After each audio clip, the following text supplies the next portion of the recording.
Machine is new in 2010.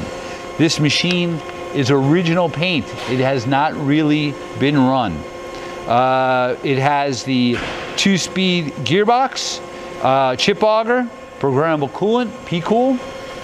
We're going to run it for you. 7,500 RPM spindle, 20 ATC.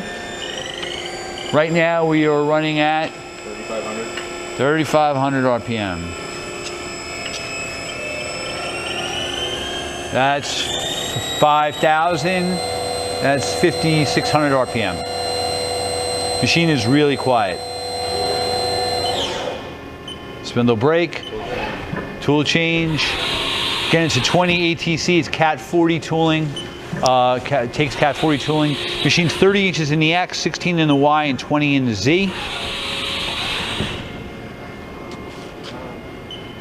I'm gonna jog the axes. That's your X. Table size of the machine is 14 by 36.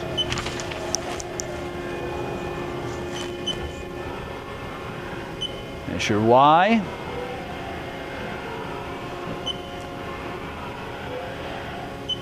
And your Z.